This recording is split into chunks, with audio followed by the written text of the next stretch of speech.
created a huge religious communist following called the People's Temple. He started this group in Indianapolis where he gained a following. Where he gained a following by providing for the needs of his followers. Jim Jones moved his people to California in an effort to gain power in his favor politically. Following the move to California, Jim Jones moved the People's Temple to Guyana, South America, where he eventually convinced men, women, and children to commit suicide. The People's Temple was located in Indiana and California, but the majority of our focus today is on Guyana, where the suicide occurred. According to James and Lopez of ABC News in their recent November 2012 article titled Jonestown Massacre, Survivors Wrestle with Guilt and Shame. This was the single largest loss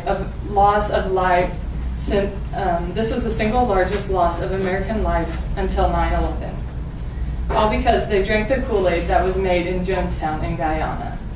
The People's Temple began in the 1950s in Indianapolis, Indiana. In their 2009 book titled Understanding Jonestown and the People's Temple, Rebecca Moore said that Jim Jones was originally Methodist and Pentecostal preacher. He gained his love for preaching at the early age of 10 when he hosted services for his neighbors above his parents' garage.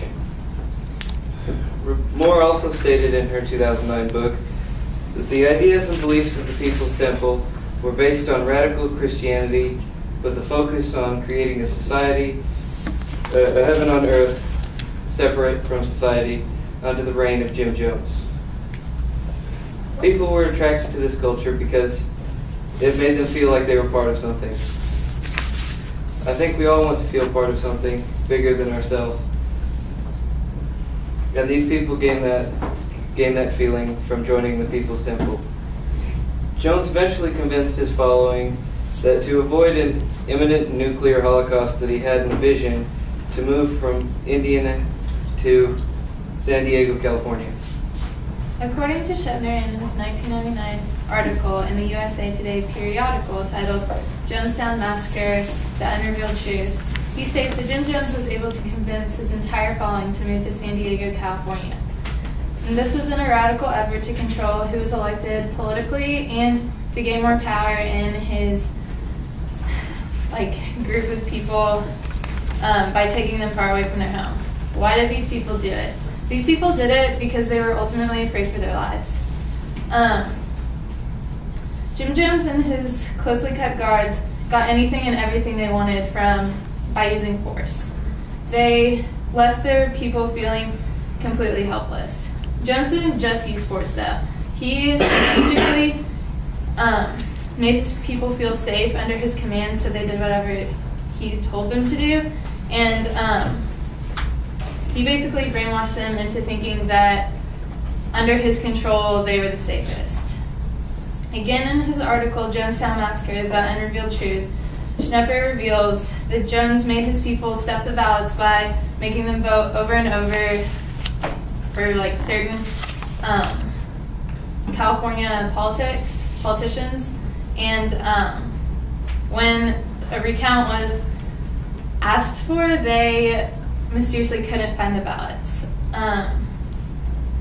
When these politicians questioned Jones' motives, they received bomb threats or actual bombs in the mail. And then they became mysteriously quiet after these incidents. Millions of dollars were stolen, and there were many violent accounts with the People's Temple and their leader Jim Jones. And private investigators were sent to California to scope out what was going on with this vastly growing group of people. Jones anticipated this growing concern by the government, and he moved the People's Temple to a compound in the middle of the jungle in South America. Jim Jones moved his following to Guyana in South America in an attempt to escape from the government for a huge investigation that was going on. The People's Temple believed that by moving to Guyana, they would be making a community that was drug, crime, unemployment, and problem-free.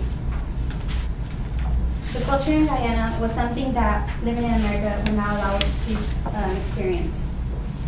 Jonestown was a place that was so isolated that the people became mindless because of the lack of choice that they were given by their all-time leader, Jim Jones. The people's main goal was to provide a community for their children that was racism-free, and where their children could be equal and free.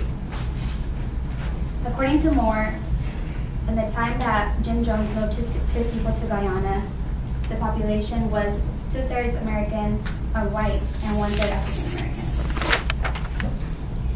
In Guyana, Jonestown, there was a couple people that were mechanics, nurses, cooks, child workers, and electricians, and many more. That they all worked together to make the community a better place. Shimner tells us that Jones told his following that it would be better for the children to go ahead and take their lives first, because he didn't want the children to face the unbearable future. The crowd applauded and acted joyfully in front of, to each other. These people truly believed that Jim Jones was annoying and were willing to die under his immediate command, drinking the Kool-Aid with Drake and with cyanide. So, to wrap things up, where do things stand today? According to Shepner, there's still $26 million stolen and vanished from California taxpayers and deceased temple members. Shepner claims that the worst part of this is that a mass murder of nearly 1,000 men, women, and children occurred, and it was concealed as a mass suicide.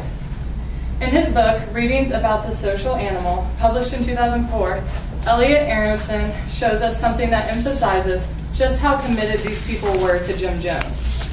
After the mass suicide, a woman was found with the words, "Jim Jones is the only one," written on her arm. Now, we aren't trying to tell you that this culture was brainwashed or anything. We're just wondering, if someone told you to, would you drink the Kool-Aid?